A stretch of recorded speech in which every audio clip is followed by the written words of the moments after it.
We are live. Hey, how are you doing? Lee Hayward here with the Total Fitness Bodybuilding video chat for Friday, August the 4th. Fingers crossed that this is coming through loud and clear. I had some microphone issues in the settings. That's the reason I'm a couple minutes late starting here because I was trying to set up an external mic and for some reason it wasn't connecting to the computer. So I'm just using the default mic that's built into the laptop, but hopefully it's still coming through loud and clear and you can hear me and see me okay. So as you are popping on to our live stream, please let me know and type into the comment section if you can hear me and see me and if this is coming through loud and clear on your end, because that's what matters the most. If this is coming through loud and clear on your end. All right, so just make sure we've got some people popping on there now. So some people coming in from the Total Fitness Bodybuilding YouTube channel as well as the Facebook page. Welcome. Got Bruce joining in loud and clear. Thank you, Bruce. I appreciate that. Much appreciated. Coming to loud and clear, loud and clear. Good, good. Awesome. Thanks, folks. Appreciate that. And Mick is saying it loud and clear as well. So it is. That's good. First off, I want to welcome you to our video chat. It's nice to do this. I haven't done one in a couple weeks because I was actually out of town last week attending a bicycle race. I competed in the Newfoundland Provincial Road Cycling Championships, and I won my division, the B class category, in the NL Championships, and I was super pumped about that. So that was a big victory and something I was very proud of. And so I did that last weekend.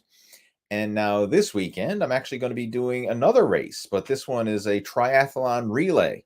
So I'm not a swimmer, I'm not a runner, but I do like to ride a bike. So I'm teamed up with another swimmer, another runner, and I'm going to be doing the cycling portion. So it's a triathlon relay, and I'm going to be doing that Sunday. So looking forward to that. So that's my main fitness focus now over the last couple of years, and I've gotten more serious with it over the last year, is really getting into cycling and doing some local races and competitions. And ironically, I think I've actually won more races in cycling than I've won competitions in bodybuilding. So maybe I chose the wrong sport back in the day. Who knows? I should have been doing this back when I was in my prime, not when I'm a 40-plus-year-old masters competitor. So, but either way, I'm having fun, and that's all that really matters. I had fun when I was competing in bodybuilding, and I'm having fun now that I'm competing in cycling. So that's what it's all about, really. But again, welcome to our video chat. See, we got a lot of people jumping on board here, which is really cool. And for those of you who are brand new to the video chat, I want to welcome you. Always nice to have new people as well as the regulars who tune in every week.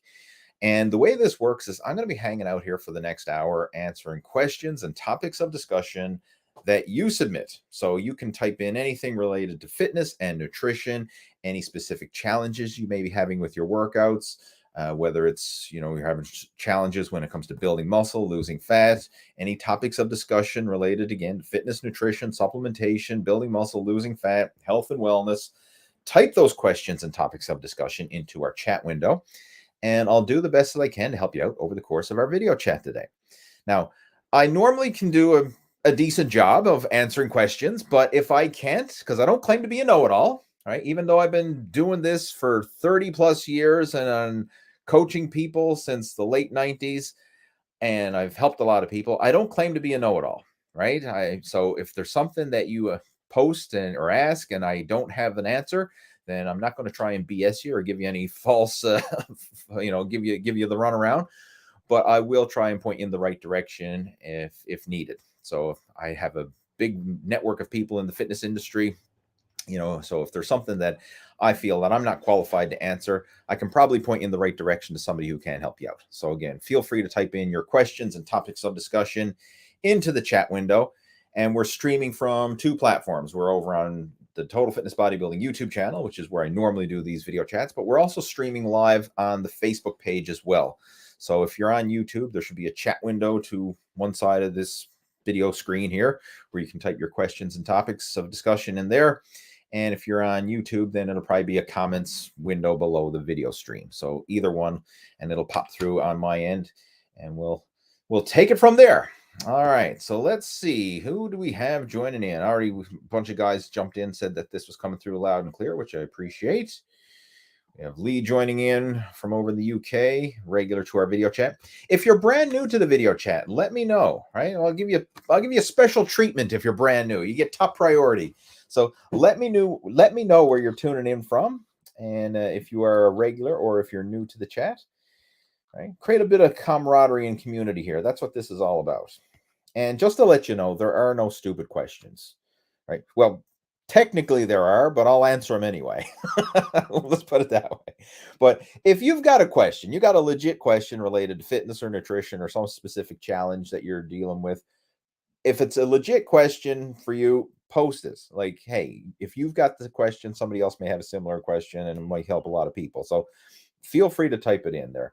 Now, I know I say that in the past where, there's no such thing as a stupid question. And then people go out of their way to find stupid questions to really, throw a wrench into that one for me. So we'll probably get some people doing that again. And if that happens, then so be it. But move on. Let's jump into it.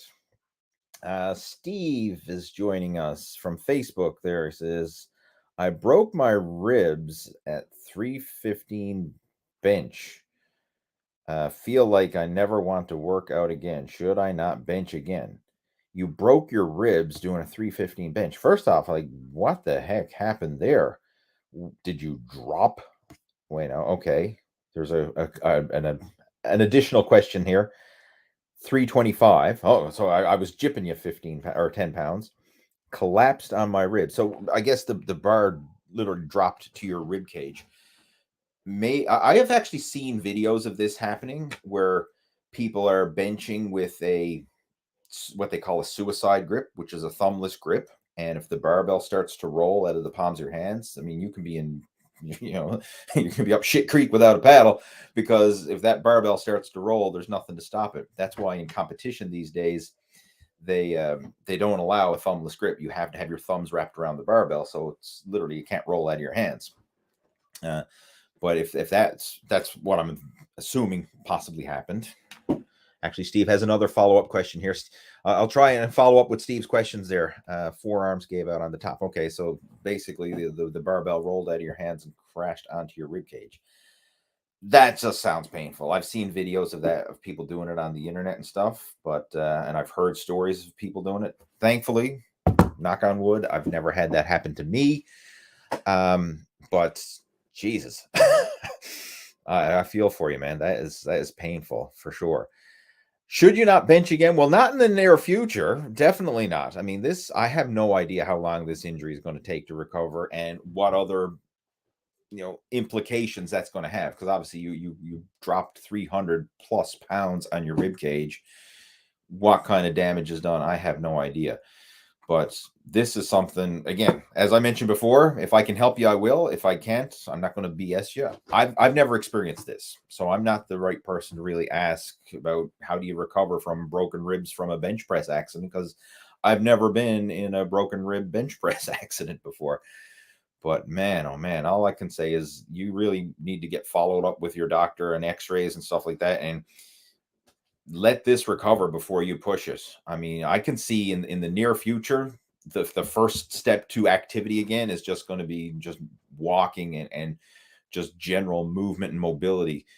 Getting back to that is going to be a victory in and of itself, because obviously you're going to be in a lot of pain and discomfort. You are in a lot of pain and discomfort. Not going to be, you are, if you've got broken ribs, and that's going to take a while to heal. But man, I feel for you. Will you be able to bench again? I'm sure you will, but it's not going to be soon. This is going to take months, if not a year or more, to recover from, before you're getting back to normal again. This isn't just something, I'll brush it off in a week or two, you'll be fine. This, just mentally wrap your head around it. Like this is going to take a while, to get out of this rut and bounce back again.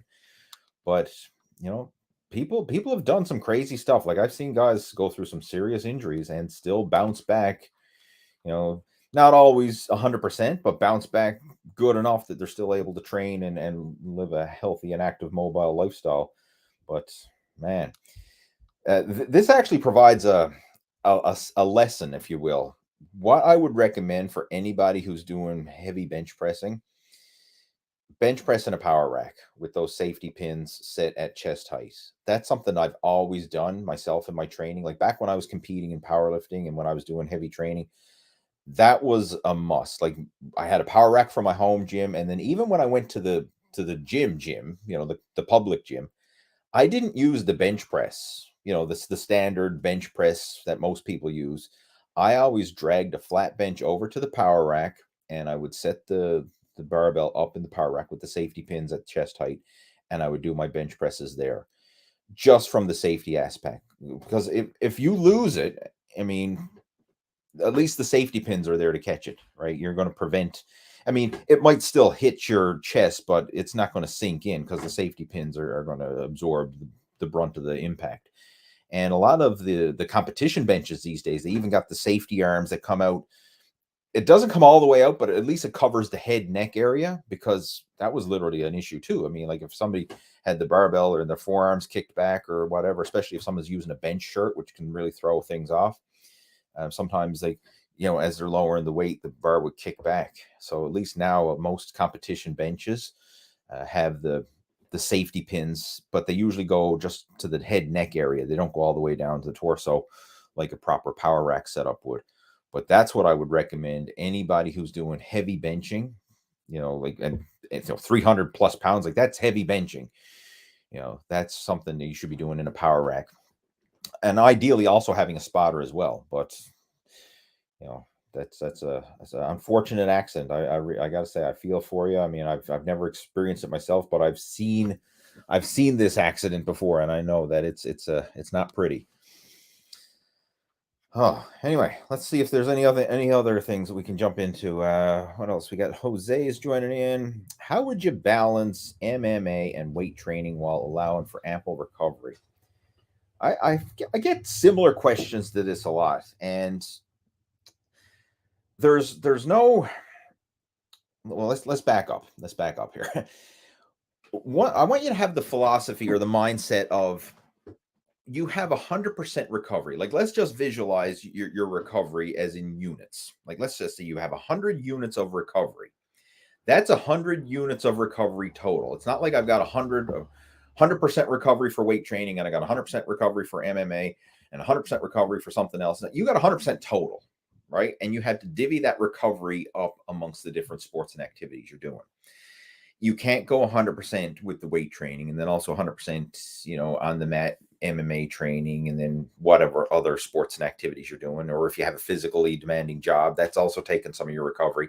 Again, you got 100% total, and how you divvy that up really depends on your priorities and what you want to focus on. So you have to ask yourself, like, what's your main focus? Is it on weight training or is it on MMA training?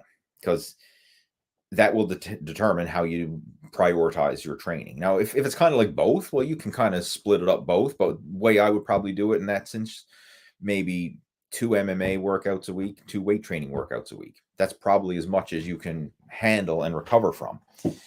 If MMA is the priority, then maybe you want to do 3 MMA workouts a week and only maybe 1 hard weight training workout and then some supplemental work.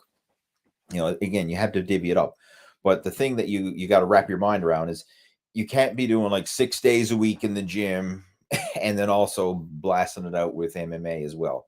It's just going to be too much to recover from. And the big thing is really listening to your body and going into it with the mindset of being a little bit conservative. Like, I would rather you be a little conservative and stopping short of max effort or max exertion and allowing your body to rest, recover, and grow, versus going in there and just emptying the tank and pushing the limits all the time. Now, there's a time and a place to push the limits, don't get me wrong, but that's sparingly. That's like when you're testing yourself or you're training, you're doing competition or something like that. That's when you push it. But during your regular training, always hold back, have a little bit in reserve, right? You always want to have a little bit in reserve. And that's the way you should approach your training from a longevity as well as a just overall health and injury prevention point of view as well. Because when you push the limits, that's when you're more likely to have an injury and a setback. And of course, the risks of overtraining and all that come into play as well. So you really have to balance it accordingly. And another thing that's a big one, the nutrition. You have to fuel those workouts. Like if you're burning more, you've got to eat more. A common mistake that I see amongst a lot of people is they don't match their nutrition to their activity level. You know, they're especially people who are trying to focus on fat loss. They want to do as much activity as possible to create as much calorie expenditure as possible. And then they want to consume as little food intake as possible so that they're in this massive calorie deficit. And technically, yeah, that works from a mathematical point of view of calories in, calories out. But from a practical, real world, functional point of view, it doesn't work because you cannot sustain low calories and high energy demands. Like it has to match. Now, you can still create a slight deficit, but your food intake has to match your activity intake and focusing on the quality food. And a big one that I recommend as well, and this is something that was a game changer for me in recent years, pre and intra workout nutrition is more important than post workout nutrition. Like the bodybuilding world, especially back in the the post workout shake era, and especially when like supplements like creatine were becoming popular and the whole post workout shakes were becoming popular, everyone was convinced like the post workout shake was like the the magic that was going to make or break your success. And pre and intra workout nutrition is way more important than post workout nutrition. Not saying that post workout isn't important, but having fuel in your system beforehand is more important because that is what you can actually use when you're in the gym training. And then also when you have pre workout nutrition, that's still being released into the system after the workout is done. It's not like, you consume it and it evaporates and it's gone. Like the fastest way to get post-workout nutrition in you is to have pre-workout nutrition because that's not only being released during the workout itself, but is also there to be being released after the workout is done. So that's a big game changer for a lot of people. And you see that especially in the world of endurance sports. As I mentioned, I'm big into cycling now, and that's been the biggest game changer in the whole world of endurance training is focusing on nutrition pre and intra workout, not just trying to do fasted workouts and then thinking that you're going to make up for it with the post-workout meal afterwards. Now, getting your nutrition in you beforehand so that you actually have something to run on and that you're not running on empty while you're training. That can make a big difference and improve your exercise performance, your strength, your recovery, all that kind of stuff. But the big one, of course, is allowing for adequate recovery time. And if you're doing both, I unless you've got an exceptionally high work capacity, I cannot see you sustaining more than 2 MMA workouts and 2 weight training workouts long term. Right? You may be able to do some more in the short term, or maybe some extra, 2 MMA workouts, 2 weight training workouts, and then some lighter active recovery or mobility stuff thrown in there. But 4 hard workouts a week is probably going to be the most that anybody can sustain over a long-term period. Unless you're just a genetic freak, which there are, right?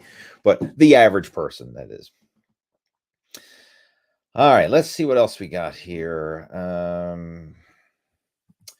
Art says, I can't stay long. I'm going to see my granddaughter in her theatrical play tonight. Training now for a senior old fart deadlifting competition on August 27th. Well, that's awesome. Go enjoy your granddaughter's play, right? That's more important. Family time is the most important thing because at the end of our life, we're not going to regret, oh, I didn't watch Lee Hayward's live video chat, but you regret family time. So yeah, right. Go enjoy your granddaughter's play. Absolutely. And I love that you're training for the old fart deadlift competition. That's cool. I love seeing old farts getting out there. You know what? I'm on my way to becoming an old fart myself. So yeah, old fart competition, more power to you. Right? I love that. You got some motivation in there. Let's see what else we've got. Oh, this is kind of a follow-up question from Art, or follow-up feedback. This is in response to Steve, who broke his ribs bench pressing, which I mentioned earlier up here. Right, broke his ribs bench pressing. Art says, I cracked rear ribs once falling down some stairs while carrying furniture, and it took a good 6 months to heal. So, okay, that's appreciate you for sharing that, because that puts a realistic timeline. Obviously, it's a different scenario. You didn't break it bench pressing, you broke it falling downstairs, but it's still a break, and it took 6 months to heal. So again, that's just putting things into perspective, right? Like an injury like that's not something that you're just going to bounce back off of in a couple weeks, right? You got to mentally prepare yourself for months. But the good thing is, the time is going to pass anyway. Like I've had some serious injuries myself, like muscle tears that literally took over a year to heal. Like what I mean by that is over a year before I was back to training, quote unquote, normal again. And even when I say that, it was never 100% normal, but it was back to uh, good quality workouts again. I mean, I've had injuries that took that long to heal. And the older you get, the longer it takes to recover from some of these injuries. Like a younger body is more forgiving. And of course, your metabolic hormones and recovery, and your body's just at its natural peak for rejuvenation, if you will. But the older you get, the harder it is to recover from some of these injuries. And that's why respecting your body more and paying more attention to nutrition and rest and recovery is critical for making progress the older you get. Right? Like that's something that I discuss a lot with the whole Muscle After 40 blueprint program. Because like a lot of people, they're like, well, what's the difference? Like, isn't training and nutrition the same regardless if you're in your 20s, 30s, 40s, 50s, or whatever? And yes, there's a lot of similarities, and the bulk of it is, the bulk of everything is the same. Like, you still got to train, you still got to eat right, you still got to rest, and blah blah blah. Like, all the core fundamentals are the same, but the mindset and how you go about it, and just the being more aware and respectful of your body, that's what changes the most. Like, you just can't go out there and go balls to the wall day in day out when you're 40, 50, 60 plus years old, right? Your body just is not going to recover from it the same as it does for someone who's in their teens or in their 20s or even in their early 30s. The older you get, the more you need to respect your body. And that's what the whole Muscle After 40 blueprint is really all about, is how do you take all those core fundamentals and put it into a sustainable and realistic action plan that you can do consistently, being consistently good versus occasionally great, right? I keep saying this good enough, but good enough consistently mindset. And that's what we want to focus on for long-term sustainable results. Not this, hey, I got all my ducks in a row and I'm going to go flat out for a few months, and then once that's over, and then I go back to my old habits again and undo the progress, fall off the rails. We want to be consistently good, not occasionally great. And if you can do that, then that's a game changer. All right, where was I? I lost my place in the chat there. All right, Baby Boomer Fitness. How do you make your protein oatmeal, and how many calories a day do you consume? I have a video showing how to make high protein oatmeal, but it's pretty simple. Like, there's a gazillion ways to make it, but ultimately it's just making oatmeal and stirring in protein powder with it. That's the simplest answer. How I make it myself is I make the oatmeal first. So I'll get the the oats, and when I say oatmeal, I actually use a combination, right? So I use a third a cup of oatmeal, the oats, like the Quaker quick oats. I usually get the small ground oats because it just cooks quicker, and I just like the texture of it. So I'll get a third of a cup of oats, a third of a cup of cream of wheat, and then a third of a cup of oat bran. And I mix all that together, and I pour in hot water and cook the oatmeal. So once the oatmeal has been set and cooked and ready to go, then I stir in a scoop of protein powder with it. You want to add the protein powder after the oatmeal is already made. Like, don't put the oats and everything and then the protein powder together and then pour boiling water over the protein powder, because it'll cause the protein powder to curdle, and it denurtures it, and it makes it kind of clumpy and not very pleasant. So put the protein powder after the oatmeal has been prepared and it has a chance to cool a little bit, so it's not super piping hot. It's still warm, don't get me wrong, but it's not like boiling, scorching. I guess it's not bubbling in the pot, so to speak, right? You want it to cool a little bit, and then add the protein, stir it in. And it's amazing, like, for some reason, protein powder like dissolves very easily into oatmeal. I remember the first time I tried it, I was thinking, oh, this is going to clump up, it's going to be a disaster. But no, it stirs in and it dissolves really good, and it just gives the oatmeal a nice creamy texture. So I usually use vanilla flavor protein powder, so it gives like a vanilla flavor to the oatmeal, and it's pleasant and enjoyable. Sometimes I'll put in a little bit of cinnamon on top, make it add a little bit of flavor, but that's how I make it. And if you do a search on YouTube, just like Lee Hayward high protein oatmeal, you'll see like I've got a couple different variations of different things I might add in there. Like sometimes I might add in some chia seeds or some hemp parts or different concoctions, if you will, to just jazz it up. But the bottom line is just cook the oatmeal and then stir in the protein powder after the oatmeal's cooked. That's the bottom line. And it helps to use a big bowl. Like don't use a little tiny cereal bowl.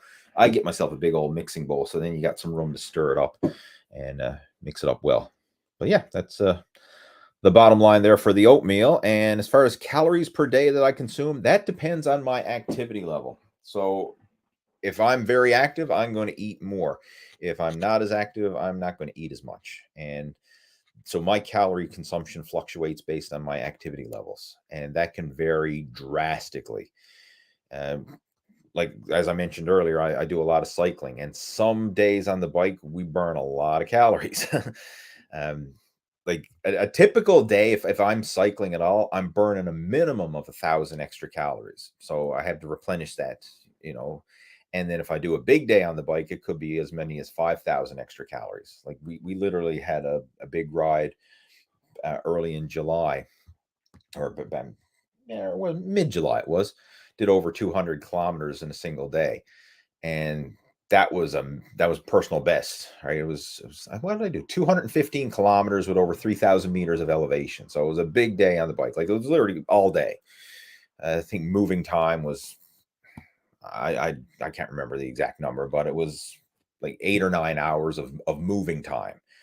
And during that ride, burned somewhere in the vicinity of like 5,000 calories. So I had to consume 5,000 calories over and above maintenance calories in order to compensate for the calories that was exerted and burned during that ride. So how many calories a day I consume can vary. It might be on a low day, maybe in the 3,000 range. On the high day, it could be 6,000 plus. Like that's literally the fluctuation of my caloric intake, and it really depends on how active I am. Nice. Let's move on. What else we got there? Stunned Studios. All right. Best way to curb your appetite and avoid the munchies while cutting weight. Great question. Something I'm sure we can all appreciate and relate to. I actually made a video a while back that I want to direct you to. It's called, I got to look it up again. Just give me a second. But if you do a search on YouTube for like Lee Hayward best snacks while dieting, you'll find it. But I'm going to find the exact video and type it into our chat.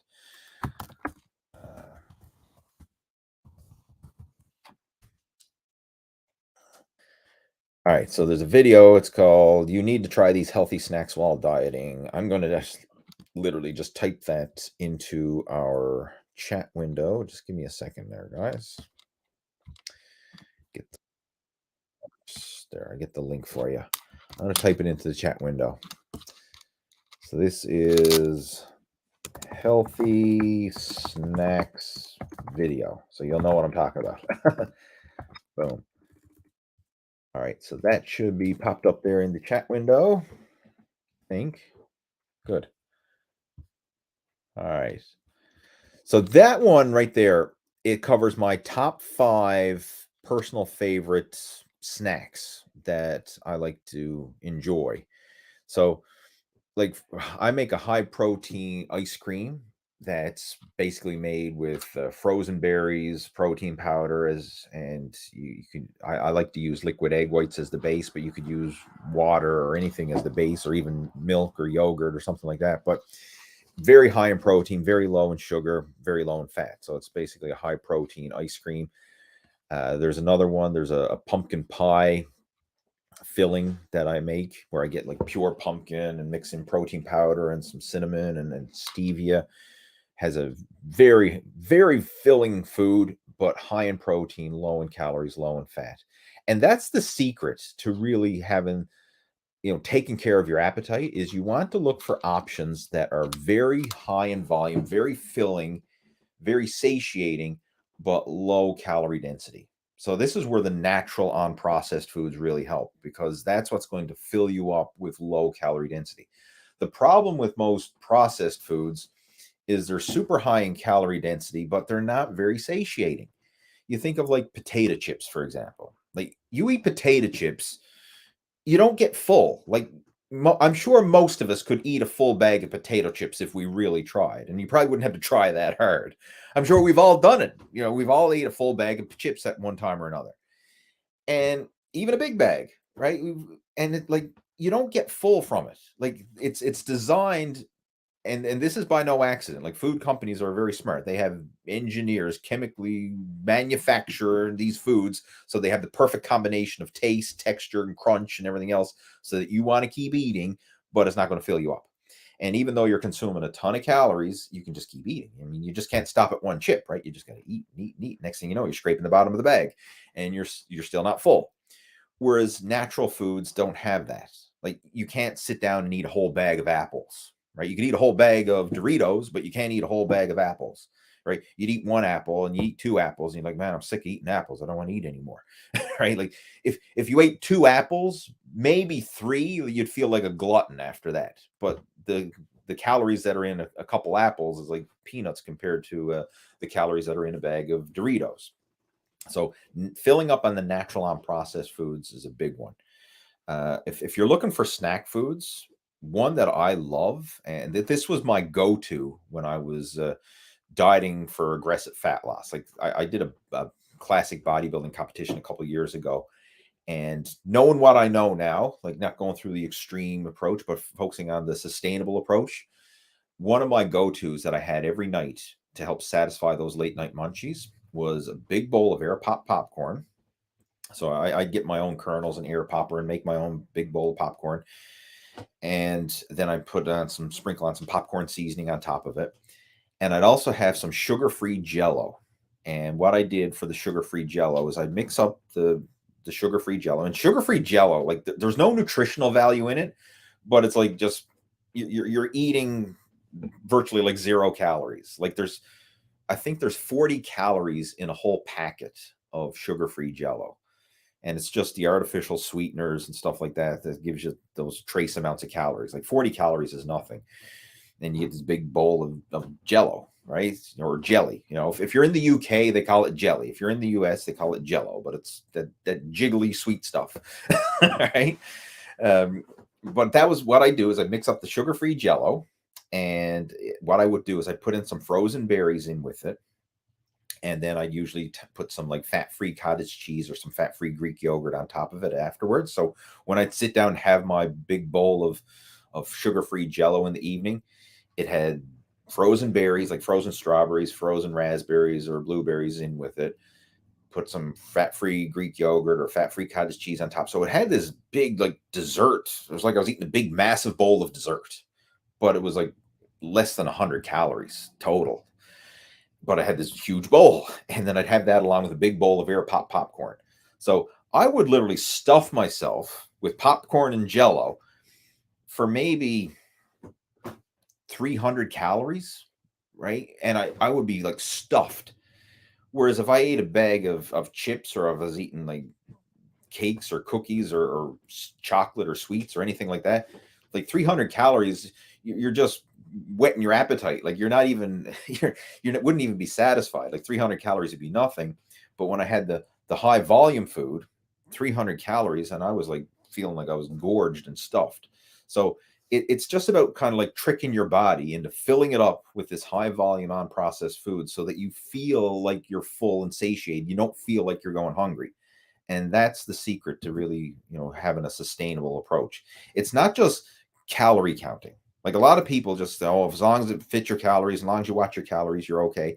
And that's true from a mathematical point of view. But when you get into practical, real world situations, nobody wants to feel hungry. And the reason why people can't stick to a diet is because they feel hungry.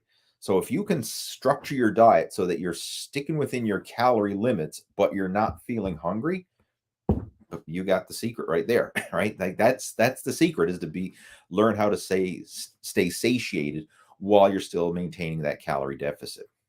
So that video that I shared with you, that covers a lot of high volume snacks like this that will certainly help with filling you up, curbing your appetite, and helping you to maintain your weight in the process, or lose weight in the process, I should say. All right. What else we got there? We have Baby Boomer Fitness. Thank you so much for sharing this. Where is this? Just a second now. I lost my place there in the chat. Where are we? There we are. Sponsoring the chat. I do appreciate that. He says, take Trish and Harvey for a treat. Thanks, pal. All right. We'll have to do that. All right. Thank you so much for your support, and glad to have you tuning into the video chats. I know you're a regular to the chats, and I do appreciate your support. All right. What other questions do we have coming through here?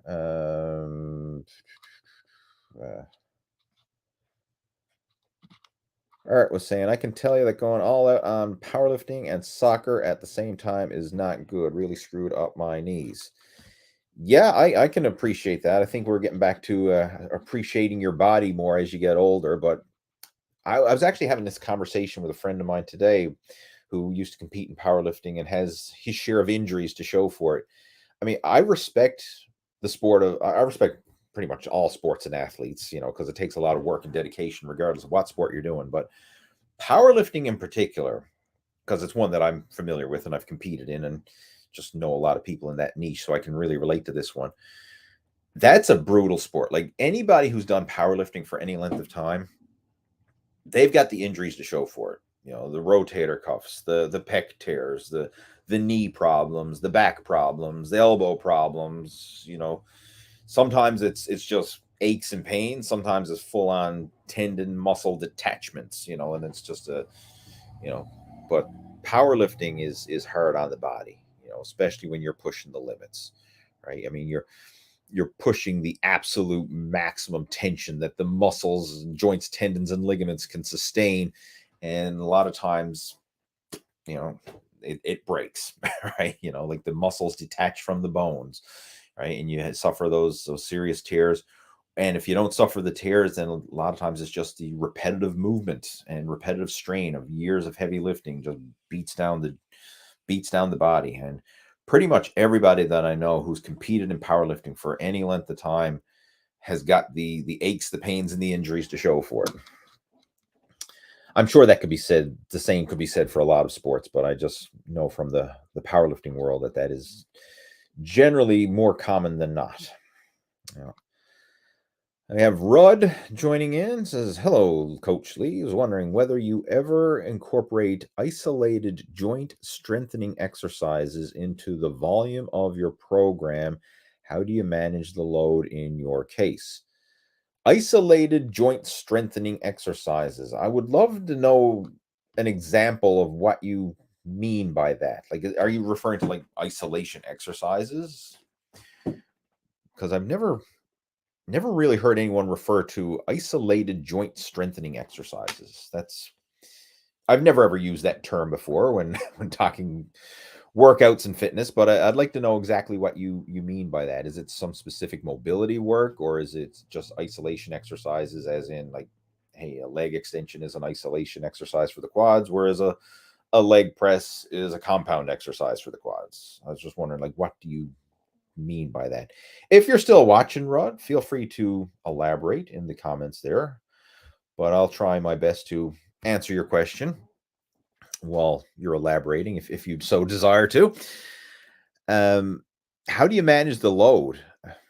Basically, I don't have a set number like, oh, I have to do X number of sets and reps or whatever. I kind of listen to my body and adjust it accordingly. But when I'm focusing on, if you were to count sets, I really only count the top working weight sets, if you will, like the ones that you're really taxing yourself with. As far as like warm-up sets, I'm not going to limit my warm-up sets or mobility work or anything like that. So like, for example, when you're working out, the heavier an exercise, the more warm-up sets you need to do to build up to that heavy weight. And I'll give you an example. Like, let's say you take a novice lifter who's just started and they can bench press 100 pounds. and then you have an advanced power lifter who's been training for years, and they can bench press 400 pounds. Well, in order for the novice lifter to work up to their max of 100 pounds, it's going to take a lot less warm-up sets. Like, they might do a set with 50, they might do a set with 75, and then they're good to go, jump right to 100. Maybe they don't even need to do that. Maybe they could just do a set with 75 and then jump to 100. Like, because the weights are lower and their capacity to exert maximum effort is lower, they don't need as many warm-up sets to build up to their top working weight. Whereas you take an advanced lifter, someone who can bench press 400 pounds, for example, it's going to take a lot of warm-up sets to build up to that, right? They're probably going to do a set, with one plate, 135, and then probably do a set with 185, 225, 275, 315, 365, and then build up to the 400 pounds. So they'll take a lot more warm-up sets for the heavier weight. And this also applies with exercises. Like, if you're looking at, you're building up to a heavy leg press, you'll have to do a lot more warm-up sets to build up to a heavy leg press than you will to, say, like a bicep curl, right? You will take fewer warm-up sets because the weight's lifted. The warm-up sets are in proportion to the weight. So the heavier you lift, the more warm-up sets you need. Now, when you look at the total volume, that means you're adding in extra volume, because if you're lifting more weight, then you're also adding in those extra warm-up sets. And yeah, that does factor into the workload that's placed on the body, but I personally don't count that. Like, I wouldn't skimp on warm-up sets to try and reduce my volume, if that makes sense. I would rather do those warm-up sets and get the mobility and the injury prevention and making sure everything is loose and limber and ready to go, versus trying to cut back on the volume to say, I don't want to do too many sets. I don't want to burn myself out with too many sets. So personally, I don't really even count that. I would do the extra sets, and then the only ones that I really count are the top heavy sets where I'm really exerting myself, pushing to failure or close to it. So I don't know if that's answering your question or not. I might be off base here, so that's why I was asking you. Feel free to elaborate there in the comments, and if I missed the mark on this, I would be more than happy to elaborate it. Or if you want, you can send me an email and we can chat about it offline as well.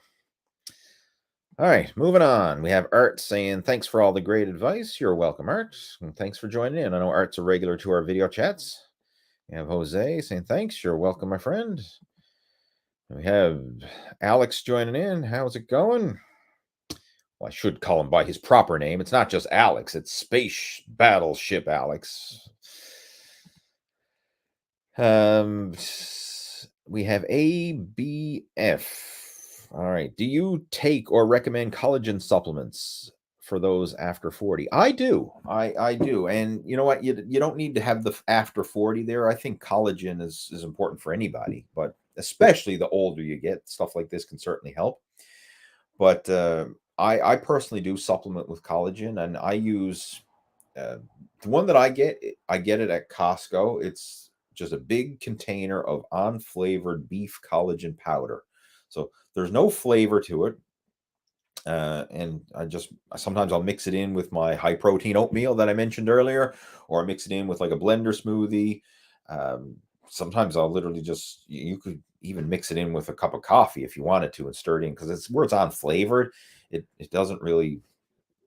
There's a very mild flavor. I mean, when they say unflavored, you can still taste it, but it's not a strong taste. So it's not going to ruin a protein shake, or it's not going to ruin your oatmeal or anything like that, or your smoothie. It's a very mild flavor, so it's not going to have any negative impact that way. But I'll mix that in, and I try to have a serving of collagen every day. And I find that since I've been doing that regularly, and I guess also by modifying my training as well, I haven't had any serious joint pain, which is something that's nice. And I think that the collagen supplementation is certainly helping with that, because collagen is like the raw materials that build up joint cartilage and tissue. So when you supplement with that, you're providing your body with the raw materials it needs to help repair and rebuild, your joint cartilage and tissue. And it's also good for hair, skin, and nails and all that stuff as well. But the big one that I'm really focusing on from a practical point of view is the joint. And I find that, before I started supplementing with collagen, I used to have a lot of like niggles in my joints. Like my elbows used to click a lot, right? Like I certain do exercise and I hear like a nagging click or an ache or a pain in the elbows, or maybe my knees or whatever. And since I've been supplementing collagen regularly, it just doesn't seem to bother me as much. I mean, there could be multiple factors going on there. I'm not saying that it's all due to collagen, but I'm sure that's helping. Right. So it's certainly worthwhile. I mean, it's not that expensive. It's very simple to consume. Like you can say, throw it in with a protein shake, a bowl of protein, oatmeal, or whatever. I mean, throw it in with a blender smoothie. It's very easy to consume it. And for the benefits, I think everybody should be supplementing with it. Right. It's, you know, the risk to reward ratio is definitely in your favor when it comes to supplementing with collagen. In fact, there is no risk to it. You know, and it's something we don't get a lot of collagen naturally in our diet anymore. Like you get collagen where you get it in nature is usually like the in bone broth, in like the joint and connective tissue. Um, like when people back in the day, like hunters and gatherers days, and even in your just years ago days, if somebody like hunted an animal or raised an animal and slaughtered it or like whatever, you use the whole animal. Like stuff didn't go to waste like it does today. Like today, we buy chicken breasts and then the bones and everything else, we just throw that away. Whereas back in the day, like your grandparents' day, if they, killed a chicken or a turkey or something like that, not only did they eat the meat, but then they took the bones and they made soup out of it. So back in the day, people were getting a lot more collagen in their diet because they didn't let, you know, the bones and the cartilage and everything else and stuff that most of us now don't even consume. We throw it away. They were consuming that stuff because they made use of the entire animal. Whereas today, we eat chicken breasts and we throw the rest away, or we don't even buy we don't, most people aren't slaughtering their own chickens. They're just buying the chicken breast, but you're not getting the bones and the cartilage and all the other stuff. So supplementing with that can certainly help because you're not getting it naturally through your diet unless you're going out of your way to consume like bone broth and things like that, which would have collagen. Most of us are not getting it naturally through our diet, so you have to get it somewhere, and collagen supplements can certainly help with that. Well, yeah, I definitely do recommend it. And anyway, move on. Where else we do? I'm just looking through the video chat there. Mick is saying, I've been making oatmeal as you answered the question. Good for you. Hopefully you turned out well. And if you do have a scoop of collagen to throw in with it, do that as well. Robert saying, I have a question for your app. It says it needs a password. We have been, let me address this. This is, I'm glad you brought this up, Robert. The Total Fitness Bodybuilding app. So for those of you who are new to follow my content, you probably don't realize this, but years ago, I launched an app. It was the Total Fitness Bodybuilding app, and it's been online for a long time, years. And literally thousands of people have downloaded that app, and there's a lot of workouts and meal plans and, just good general fitness content in there. The App Store, and so Apple and Google changed their policies when it comes to apps. So we had to totally revamp the app, and it's been a nightmare. So literally, we've been going back and forth with the app stores, Apple and Google, trying to get this thing approved to meet their new criteria for over a month. So the developers, they'd make the changes, they'd submit it, and then the app stores come back and say, no, it doesn't fit our criteria. You need to change this, you need to change that, whatever. So we've been going back and forth with them for a month. So the old app doesn't work, right? That's the bottom line. And we're in the process now of trying to get a new app approved through the App Store. When it does finally go through, I think we're close. Like the last few messages I've gotten, they've been positive. So when it finally does go through, I will be updating that app and basically revamping it. But just to let you know, the old one, it's just been a crapshoot at most because they disapproved it. And I don't know their rules and regulations and reasons for it, but I mean, it's a freaking fitness app, right? Like there's not even any advertising in it or nothing. So like, I don't know why they're so strict on it, but obviously they just started cracking down on a whole bunch of apps. and our app has happened to be one of them, and they disapproved it and just been creating a lot of headaches. So our developers who've been working on it have been literally going back and forth with the App Store for over a month trying to get this thing approved, and it's still not up and running yet. So that's why it's asking you for a password. There is no password. It's just you try to open up the app and it's just, it won't load. Right? That's why. Right. So we're in the process of updating it. When it does get updated, I'll make a post on Facebook and send out an email and all that. But for now, it's just, it ain't working. So that's the bottom line. All right. If you did purchase it recently, you should be able to go to the App Store and request a refund. Right. That should be fine. I mean, it's a $2 app, right? So I mean, if you purchased it and it's not downloaded, just go wherever, Google or Apple or wherever, and you should be able to request a refund and get that back. And then if you want, you can repurchase it when it's officially up and running. But it's weird. Like, I think they still have the app available for purchase, even though it's not approved on their end. So you got to realize, like, they're the ones who get the bulk of the money from this, right? Like, I don't get the bulk of the money. They're the ones who get the bulk of the money. So they're still selling the app, even though it's not functioning, right? And just for full transparency, like, I make peanuts off that app. It costs me more to host it and have developers develop it than I make from it. Like, I'm charged $1.99 for it, and I lose money on that app every single month by having it.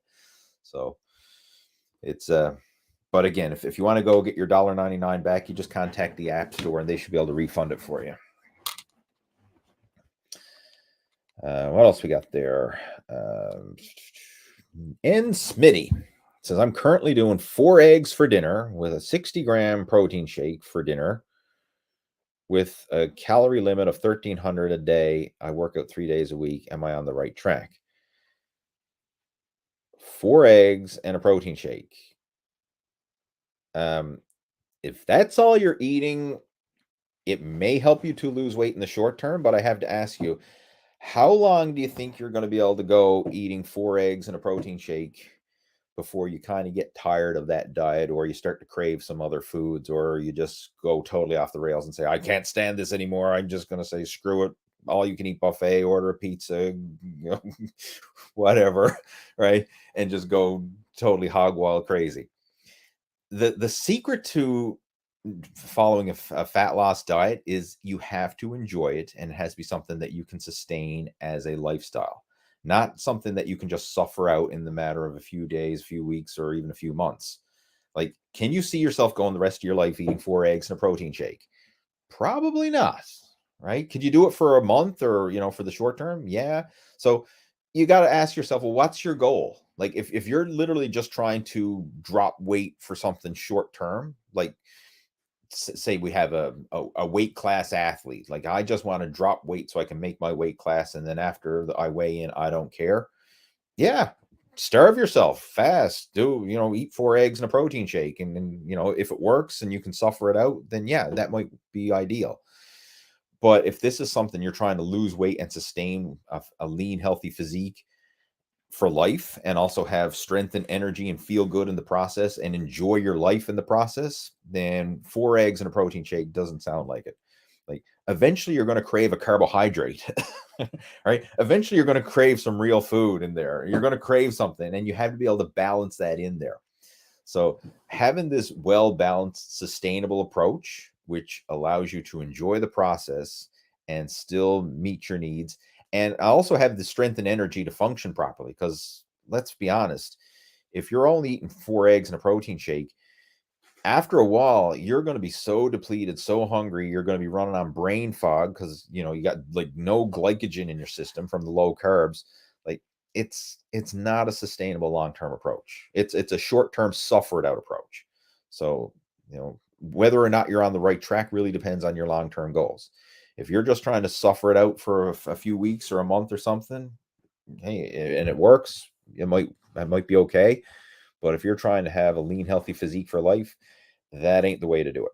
And if you want some help where I really break this down into greater detail and explain the differences between the extreme suffer it out versus the long-term sustainability approach, download a copy of the Muscle After 40 Blueprint, right? This is a free PDF that I put together, and I have a link to it down in the description below this video. So when you just pop open this video, scroll down through the description, and there's a link there where you can download the Muscle After 40 blueprint. Or you can just head on over to my website, leehayward.com. You can download it from there as well. But in that, I go into a lot of detail explaining the differences between the extreme suffer it out, going on a cut type of diet approach to this long-term sustainability, living a lean, healthy lifestyle approach. And it's drastically different, and it takes a different approach and different mindset. And even though the slow, steady, sustainable approach, you're not going to see the rapid drops. Like, you're not going to lose, 10 pounds in 10 days or whatever. Right? It's not going to be some drastic, crazy cut. But the secret is the weight you lose is the weight you sustain. The progress you make is the progress you keep. Right? It's a different approach. Because the problem with going on these extreme low-calorie cutting diets is, you might do that. You might drop, let's just say you drop 30 pounds in 30 days, by starving yourself. But then a month or two later, you got 35 or 40 pounds back on because you couldn't stick with it. Like, that's yo-yo dieting. That's what happens to over 90% of people who try to lose weight. Yeah, they starve themselves and they drop weight in the short term, but they can't sustain it because they can't stand feeling hungry and hangry and irritable. And they go back to their old eating habits and then regain all the weight back again. And very often, not just go back to their old eating habits, but they very often overcompensate for the weeks that they were starving themselves. So they end up eating more. So yeah, you suffer it out in the short term, you lose 30 pounds, but then 6 months or a year later, you got 40 pounds back on. Like, you would have been better off doing nothing and just staying the same versus, dropping all that weight, suffering, and then ultimately gaining it all back and more. So I'm not a fan of that approach personally, right? All right, move on. We got Bruce joining us. Bruce is actually a member of our Muscle After 40 VIP coaching group. And he says, and for the ease and easy for on the run, the protein berry fruit smoothies with Greek yogurt are great too. Very filling and almost like sorbet. I think he was referring to somebody's question there, was looking for the healthy snacks. Yeah, absolutely. Those, I that's what I refer to as my high protein ice cream, right? I put in the frozen berries and the protein powder, put it in the blender, and for the base, like, you could use Greek yogurt. You could use water as well if you wanted to, but like Greek yogurt will give it more of a creamy texture and also bump up the protein content as well. But yeah, you can mix up some nice blender smoothies, make them nice and thick, add in the frozen berries, and I like to always make them so thick that I can eat it with a spoon, right? So then it feels like I'm eating like a frozen dessert. And especially in the summertime, like, sitting down to a nice cold frozen dessert tastes, or it feels like eating frozen dessert, but really you're just eating protein and berries. So it's very high in protein, very low in sugar, very low in fat, and it's very satiating and satisfying. What else we got there? Smitty saying, also discovered your channel and I love it. Gained a loyal sub today. Well, appreciate that. And, glad to help out. And if you do have any questions, like anything that I'm talking about here on these video chats, if you want to elaborate on some of this, because I know, like, I see your little one-liner question or comment or whatever, and I'm trying to address it. But, if you want to elaborate and have a conversation or a chat about this, feel free to reach out to me. Like, you can friend me up on Facebook and we can chat through Messenger, or you can send me an email and we can chat through email. Again, I got my details down below the video there. Just, feel free to reach out. If there's any questions or something you want to ask, or you want to elaborate on, or if you want to map out a realistic action plan for helping to hit your muscle building and fat loss goals, feel free to reach out. You have my permission to contact me. All right. Thanks, Lee, from the Stun Studios. You're welcome. Glad to help out. Oh, I'm blocked by John's question here. This is John from Australia. I lost 8 kilograms eating 1,900 calories a day and got down to where I have visible abs. Started a lean gain diet and I'm eating around 2,200 calories a day now. I am more hungry now than when I was eating 1,900 calories a day. Gained no weight this week. Does that mean I'm still not at maintenance?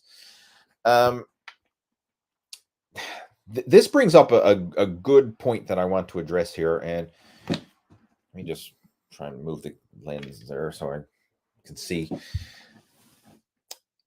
our body is not like a combustion engine.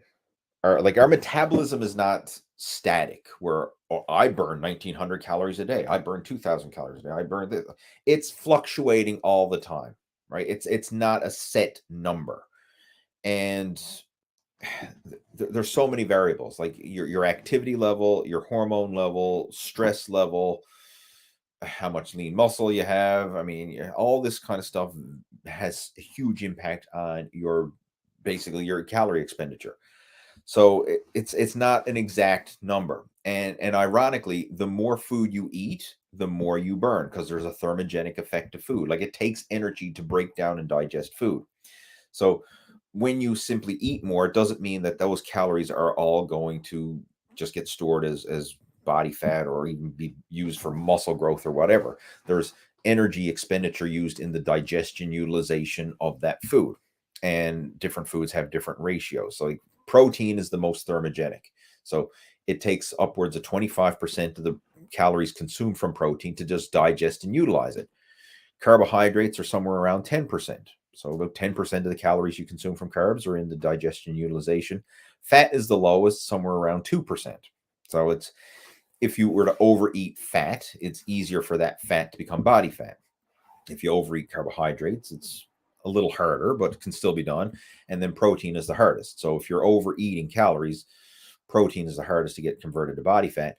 But you got to factor that in there, because just because you're eating more calories, it doesn't mean that those calories are all getting stored on your body in terms of gaining weight. The more you eat, the more you burn as well, from the thermogenic effect of food. And then we also have to factor in, again, like I mentioned, all calories are not created equal. And another one is when you're counting calories, it's not accurate, right? A lot of people think it's an exact science, that like what the number on the food label is or what MyFitnessPal says, it's gospel. It's far from accurate. Food companies are legally allowed to be off by 20%. Legally allowed. They may be way beyond the legal limits. I'll give you an example we can all relate to. Like, we have the speed limit, for example. Like, you're legally allowed to drive 60 miles an hour. How often have people driven over the legal speed limit and gotten away with it without getting a speeding ticket? Every freaking day, people are going over the speed limit and getting away with it without getting speeding tickets. The same could apply with food companies. So food companies are legally allowed to be off by 20% in their calorie counts, but they may be way off and just not getting caught. So when you see a food label that says, hey, there's 100 calories per serving, that legally could be 120 calories per serving. It could be 80 calories per serving. That's if it's within the guidelines. And if it's off, then it might be 50% off. Like, it might say 100 calories per serving on the label, and it might be 150 calories. And just nobody's caught on to it yet. So food labels are not entirely accurate, right? And you just got to realize that. And so when you're counting calories and tracking macros and everything else, yeah, it's good to do it to kind of get a ballpark idea of where you are, but don't take it as gospel. The best thing to focus on is your eating habits and your portions. And if your goal is to gain weight and you're not gaining weight, then increase your portions, right? Like, just simply eat a little bit more. So, like, for example, if you're normally eating 5 ounces of chicken at each meal, bump it up to 6 ounces and see how that works. Or, if you're normally eating a cup of rice, and try bumping it up to a cup and a half of rice and see how that works. Focus on the portions and the eating habits versus getting caught up in the calories, because portions and the habits and the food choices, that's something that you can control, and it's easy to manipulate and monitor. Whereas the calorie count, especially if you're just MyFitnessPaling it and stuff like that, or going by nutrition labels, it could be off, right? It's not exactly accurate, but your eating habits and your portions are more consistent, and it's more within your control. So bottom line, you start off with a template. Like, this is how an eating plan works. You start off with a rough draft, if you will, a rough guideline of where you think you should be. And then you have to adjust it based on how your body responds. So if your goal is to gain weight and you're not gaining weight, you got to eat more. Simple as that, right? Vice versa. If your goal is to lose weight and you're not losing weight, you got to eat less or burn more, right? You have to somehow manipulate the variables so that it's in your favor. And it's not going to happen instantaneously. That's another thing. Like, don't be too eager to or too quick to jump. For example, like if you started a new eating plan, you're like, oh my God, I've been eating this way for a week and I haven't lost weight or I haven't gained weight or whatever. Like, give it at least 2 weeks, right? Because there's so many variables, and your body weight fluctuates all the time, just from food and water and everything else, and hydration.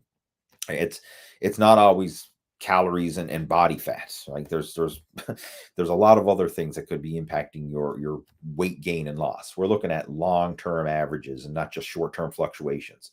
So when you're making any changes, I like to give a change at least 2 weeks before you decide that it's not working or not, because you may be following a set eating plan for a week or 10 days, and then after a couple weeks you finally start to see the changes happening, because sometimes there's a lag time between what you do and your body actually responding to it. So give it at least 2 weeks, and if after 2 weeks you don't see a positive change, then make a slight adjustment.